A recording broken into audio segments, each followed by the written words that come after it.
Մեծարգո պարոն Հասանով, քաղաքացիական պայմանագիր խմբակցության հարգելի եւ սիրելի գործընկերներ, Ուժեղ Հայաստան խմբակցության հարգելի գործընկերներ, Հայաստան խմբակցության հարգելի գործընկերներ, սիրելի ժողովուրդ։ Շնորհակալություն եմ հայտնում իմ հարազատ քաղաքացիական պայմանագիր խմբակցությանը իմ թեկնածությունն առաջադրելու համար եւ շնորհակալություն եմ հայտնում Տիկին Մանավազյանին իմ հասցեին բարի եւ տեղտեղել չափազանցված խոսքեր ասելու համար։ Շնորհակալություն եմ հայտնում քաղաքացիական պայմանագիր կուսակցությանը այս տարվա հունիսի 7-ին քվետված 700,000-ից ավելի քաղաքացիներին, որոնք հստակ եւ աներկբա մանդատ են տվել քաղաքացիական պայմանագրին,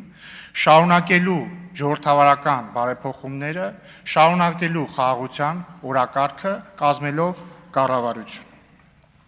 Սիրելի ժողովուրդ, հունիսի 7-ին դուք պաշտպանեցիք Հայաստանը, դուք պաշտպանեցիք Հայաստանի ինքնիշխանությունն ու անկախությունը, դուք պաշտպանեցիք հայկական ժողովրդավարությունը եւ այժմ եկել է լավ ապրելու ժամանակը։ Այժմ եկել է խաղաղության պայմաններում, առանց հակամարտության, առանց պատերազմների, երեխաներ ունենալու եւ նրանց մեծացնելու ժամանակը։ Ես ասել եմ քարոզարշավի մեկնարկին եւ ուզում եմ կրկնել հիմա։ Իմ գրեթե երկուամյա տղան պատերազմ չի տեսել։ Նրա հասակակիցները պատերազմ չեն տեսել։ Եվ ես անելու եմ ամեն ինչ, որպեսզի իմ եւ ձեր եւ բոլորիս երեխաները այդպես էլ չիմանան եւ չտեսնեն, թե ինչ է պատերազմը։ Հարգելի գործընկերներ, ուզում եմ նաեւ շնորհակալություն հայտնել այն բոլոր քաղաքացիներին, որոնք իրենց խղճի եւ համոզմունքների համաձայն առանց ընտրակաշառքի չեն ընտրել քաղաքացիական պայմանագրին, այսինքն ընտրել են այլ ուժերի եւ ուզում եմ շնորհակալություն հայտնել նրանց այդ ընտրության համար, իրենց քաղաքացիական պարտքը կատարելու համար եւ շեշտում եմ, խոսքը վերաբերում է այն քաղաքացիներին, որոնք չեն քվեարկել ընտրակաշառքով։ Սիրելի ժողովուրդ, ես ուզում եմ ձեզ ասել, որ մենք ձեզ լսել ենք եւ լսում ենք։ Ես ուզում եմ ձեզ ասել, որ մենք ձեզ տեսել ենք եւ տեսնում ենք։ Եվ ես ուզում եմ ձեզանից ներողություն խնդրել այն բանի համար, որ գուցե ոչ բոլոր ձեր մտահոգություններին ենք անդրադարձել,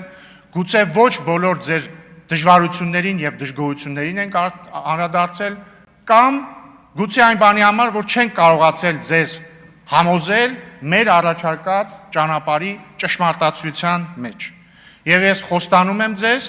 որ մենք ամեն ինչ անելու ենք ձեր վստահությունը շահելու կամ վերականգնելու համար։ Եվ դուք ոչ մի դեպքում, նույնիսկ հաշվի առնելով այն փաստը, որ ձեր նախընտրած քաղաքական ուժերը չեն հաղթել, դուք ոչ մի դեպքում չպիտի ձեզ անտեսված զգաք։ Միակ տարբերությունը, սիրելի ժողովուրդ, կրկին խոսքը այն մարդկանց մասին է, որոնք քվեարկել են ընդդիմությանը։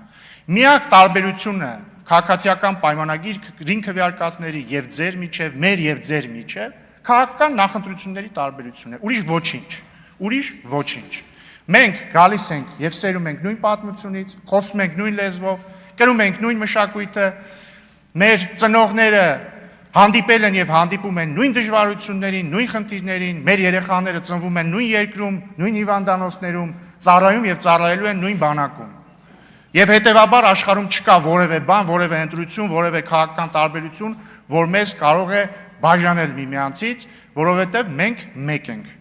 Եվ մենք ձեզ սիրում ենք, նույնիսկ եթե դուք մեզ տեղ չեք սիրում, մենք ձեզ սիրում ենք։ Սիրելի ընդդիմադիր գործընկերներ, այժմ եթե թույլ տաք, կուզեի առիթն օգտագործել եւ մի փոքր քննարկում բացել ձեզ հետ խորհրդարանական մշակույթի մասին։ Վերջին ամիսներին եւ վերջին հատկապես շաբաթներին մի տարօրինակ եւ անսպասելի կոնսենսուս է ձևավորվել մեր հանրության եւ քաղաքական շրջանակների եւ լրագրողական դաշտում։ Այդ կոնսենսուսը հետեւյալն է, որ Հայաստանի ազգային ժողովը անիմաստ անպտուղ վեճերի, զազրախոսության, վիրավորանքի տեղ է եւ որ այս գումարման ազգային ժողովը այդ իմաստով նույնիսկ ավելի վատն է լինելու, քան նախորդը։ Համատարած համազգային կոնսենսուս է սա, կարծես թե։ Ընդ որում կապ չունի մարդը իշխանամետ տա ընդդիմադիր է, բոլորը կարծես թե մեզ համար այդպիսի ճակատագիր են կանխագուշակում։ Եվ ես ուզում եմ ձեզ առաջարկել, որպեսզի մենք միասին կոտրենք այս նախախնամությունը կամ անեծքը, ոնց ուզում եք դա կոչեք։ Բայց ինչպես։ Ես բնականաբար այնքան միամիտ չեմ, որ կարծեմ, որ կարող ենք հենց հիմա բոլորս պայմանավորվել, որ դե գիտեք ինչ կա, եկեք բարեկիրթ լինենք, եկեք, չգիտեմ, չվիրավորենք միմյանց եւ ամեն ինչ լավ կլինի։ Դա ինչ ասեմ։ Դա կլինի պատրանք, դա կլինի խաղաղություն աշխարհինի տիպի կենաց։ Ես ինչ եմ առաջարկում։ Ես առաջարկում եմ հասկանալ պատճառը, լավ, ինչու է Հայաստանի խորհրդարանում վերջին տարիներին ձևավորվել այսպիսի մշակույթ։ Ինչի է խորհրդարանը դարձել անիմաստ անպտուղ զազրախոսության հոմանիշ։ Եվ ես ունեմ իմ տարբերակը, իմ բացատրությունը, ես կներկայացնեմ իմ բացատրությունը եւ իմ առաջարկած լուծումը, ամենևին չհավակնելով Վերին Ատյանի ճշմարտության խոսափող լինելու դերին։ Եվ հրավիրում եմ ձեզ քննարկման, եթե պատեհ կհամարեք, նկատի ունեմ այս ամբիոնից հետո։ Ես կարծում եմ, որ կա մեկ ֆունդամենտալ պատճառ, թե ինչու է 2018 թվականից սկսած եւ հատկապես 2020 թվականի պատերազմից հետո խորհրդարանը դարձել այսպիսի անհանդուրժող վայր։ Այդ պատճառը հետեւյալն է։ Ըստ իս գլխավոր պատճառը ընդդիմության կողմից ժողովրդի ընտրության չընդունումն է եղել։ Կրկնում եմ, դա սկիզբ է առել Թավշյա հեղափոխության հաղթանակի օրվանից սկսած, բայց շատ ավելի ահագնացել է 2020 թվականի 44-օրյա պատերազմից հետո։ Ուշադրություն դարձեք, չեմ ասում է չհաշտվելը ընդդիմության, որովհետև նորմալ է, որ ընդդիմությունը չհաշտվի ընտրությունների արդյունքների հետ կամ ժողովրդի ընդունած որոշման հետ։ Այն իմաստով, որ կարծի, որ հաղթած ուժի ճանապարհը սխալ է եւ պետք է այլ ճանապարհ որդեգրել եւ բնական է, որ ընտրությունների հաջորդ օրվանից սկսած ընդդիմությունը պետք է փորձի համոզել մարդկանց, որ իրենց ընտրությունը սխալ է եղել եւ ճիշտ ընտրությունը կլիներ ընտրել ընդդիմության ճանապարհը։ Բայց խնդիրը, երբ որ ընդդիմությունը չի ընդունում ժողովրդի ընտրելու իրավունքը կամ ընտրությունը։ Նախորդ գումարման ազգային ժողովում պատգամավորներից մեկը հանրապետական կուսակցության անդամ։ 2018 թվականի Թավշյա հեղափոխությունը անվանում էր իշխանազավթում, անընդհատ անվանում էր իշխանազավթում։ Եվ այս նոր գումարման խորհրդարանում նույնպես կան պատգամավորներ, որ այս տարիների ընթացքում բազմաթիվ անգամ վիճարկել են ժողովրդի ընտրությունը։ Օրինակ, այս գումարման խորհրդարանում էլի կա նորընտիր պատգամավոր, որը 2018 թվականի հեղափոխությունը անվանում է թուրք-ադրբեջանական հեղափոխություն։ Եվ այսպիսով վիճարկում է եւ չի ընդունում են փաստը, որ 2018 թվականին Հայաստանի ժողովրդի գերակշիռ մեծամասնությունը, այդ թվում հրապարակներում հավաքված 100 հազարավոր քաղաքացիները ընտրել էին Սերժ Սարգսյանին եւ Հանրապետական կուսակցությանը իշխանությունից հեռացնելու ճանապարհը, կատարել էին ընտրություն։ Եվ դա անվանել թուրք-ադրբեջանական կամ ցանկացած այլ տեղից թելադրված գործողություն, նշանակում է նսեմացնել ժողովրդի ընտրելու իրավունքը։ Նույն կերպ ամբողջ ընդդիմությունը, որը թե նախորդ խորհրդարանում, թե այս գումարման խորհրդարանում գլխավորապես կամ նախկին իշխանությունների ներկայացուցիչներից է կազմված, կամ մարդկանցից, որոնք առնվազն մեծապես փոխկապակցություն են ունեցել նախկին իշխանությունների հետ, հրաժարվել են ընդունել 2018, 2021 եւ հիմա 2026 թվականի ընտրություններում ժողովրդի ընտրությունը։ Եվ կրկին ուզում եմ շեշտել, ճիշտ հասկացեք ինձ, խոսքը ընտրությունը չընդունելու մասին է, ոչ թե կարծելու մասին, որ այդ ընտրությունը սխալ էր։ Ցանկացածը կարող է կարծել, որ ընտրությունը սխալ էր կամ պետք չէր այդպիսի ընտրություն անել, դա ընդդիմության իրավունքն է։ Բայց սիրելի գործընկերներ, ընդդիմադիր, դուք պարտավոր եք ընդունել ժողովրդի ընտրությունը։ Եվ մենք էլ ենք պարտավոր ընդունել ժողովրդի ընտրությունը։ Եվ ինչի է բերել այս իրավիճակը։ Այս իրավիճակը բերել է հետևյալին, որ իշխանությունն էլ իր հերթին, տեսնելով, որ ընդդիմությունը չի ընդունում ժողովրդի ընտրելու իրավունքը, ժողովրդի ընտրությունը չի ընդունում, ընդդիմությանը սկսել է վերաբերվել որպես հակաժողովրդավարական, հակապետական ուժերի։ Եվ դա բերել է այս իրավիճակին։ Մեկ այլ հարգամանք է ընդդիմության կողմից խորհրդարանական աշխատանքը։ Տեսեք, նախորդ գումարման խորհրդարանում երկու ընդդիմադիր խմբակցությունները, որից մեկը վերընտրվել է, ավելի փոքր կազմով, բայց վերընտրվել է, չեն մասնակցում խորհրդարանական աշխատանքներին բառից նորմալ իմաստով։ Ինչու՞։ Որովհետև երբ որ դու համարում ես, որ 2018 թվականին իշխանության են եկել իշխանազավթները կամ 2018 թվականի հեղափոխությունը թուրք-ադրբեջանական պրոյեկտ էր, եւ երբ որ դու ամբողջ քարոզարշավի ընթացքում ասում ես, որ եթե քաղաքացիական պայմանագիրն ընտրվի, ապա, չգիտեմ, 5 օրի հետո Հայաստանը կործանվելու է, բնական է, որ երբ որ դու գալու ես ազգային ժողովի դալի, դու չես կարող աշխատել անգլերեն ասած business as usual տրամաբանությամբ, որովհետև դու ապոկալիպտիկ քարոզարշավ ես տարել, դու ապոկալիպտիկ բաներ ես ասել։ Եվ ստեղծում է փակ շղթա, երբ որ ընդդիմությունը քարոզարշավի ժամանակ կամ քարոզարշավից առաջ նույնիսկ իր ընտրողներին այդ ապոկալիպսիսն է ներշնչել, եւ երբ որ գալիս է արդեն խորհրդարան, իր ընտրողներն էլ հակառակ բանն են ասում են, բայց մի վարքյան, դու ո՞նց կարող ես բարևել քաղաքացիական պայմանագիր կուսակցության պատգամավորին, չէ՞ որ ինքը դավաճան սրիկա է, դու ո՞նց ես իրան բարևում։ Եվ ստեղծում է փակ շրջան, ռադիկալացման փակ շրջան է ստեղծվում։ Եվ արդյունքում, օրինակ դրա արդյունքում նախորդ խորհրդարանում ընդդիմությունը իրեն հատկացված պաշտոնները չէր վերցրել մեծամասամբ, կամ սկզբից վերցրել էր, հետո հրաժարվեցին մի խոսքով, բայց արդյունքն էր, որ այդ պաշտոնները վերցված չէին, արդյունքներն էին, որ ընդդիմությունը չէր զբաղվում օրինաստեղծ աշխատանքով, իսկ երբ որ ընդդիմությունը չի զբաղվում օրինաստեղծ աշխատանքով եւ պաշտոններն չի վերցնում, հանձնաժողովի նիստերին չի մասնակցում կամ մասնակցում է, բայց ոչ օրինաստեղծ աշխատանքի համար, ամբողջ ազգային ժողովը օրինաստեղծ աշխատանքի մասին է, եթե արանքից հանում ես օրինաստեղծ աշխատանքը, տակը ինչ է մնում։ Քաղաքական պոլեմիկա, գորգորոց, ռադիկալ ելույթներ։ Դրա համար հարգելի գործընկերներ, ես տեղեկացել եմ առնվազն մամուլից, որ Հայաստան խմբակցությունը չի պատրաստվում վերցնել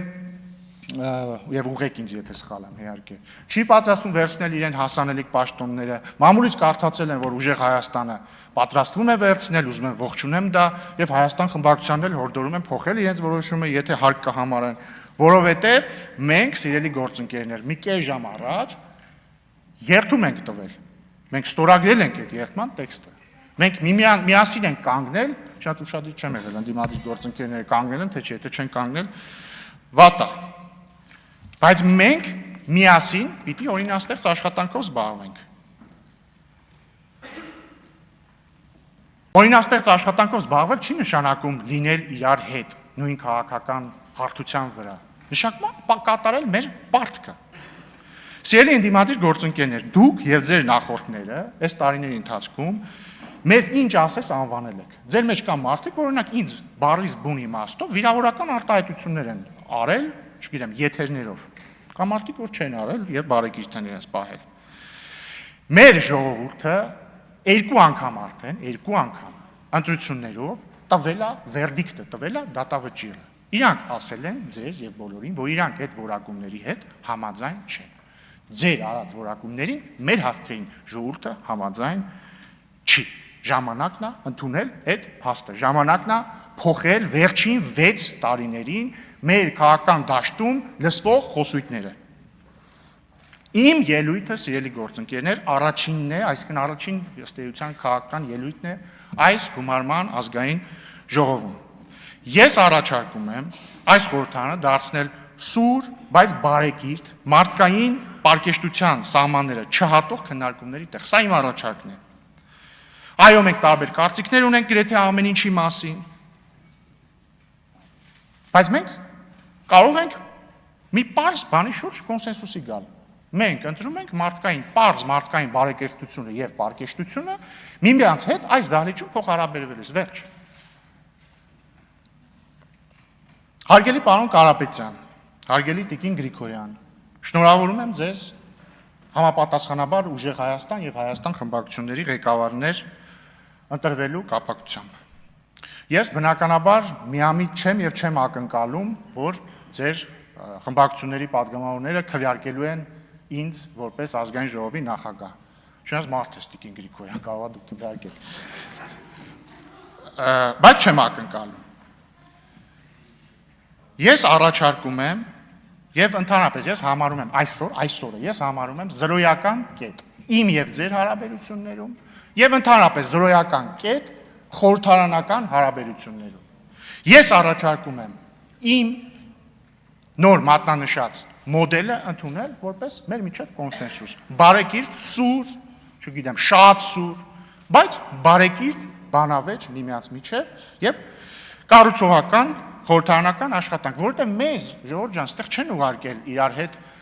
անընդհատ միայն քաղաքական պոլեմիկա բանեցնելու համար։ Դա էլ է մաս, բայց մենակ դա չի, չէ՞, մենք մարդկանց համար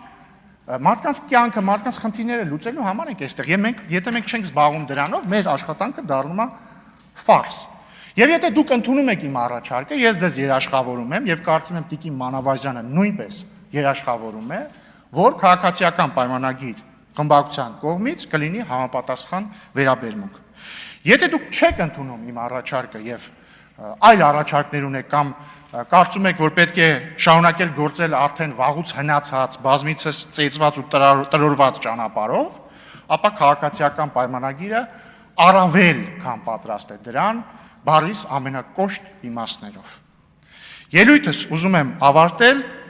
իմ անսահման շնորհակալությամբ բոլոր այն մարդկանց,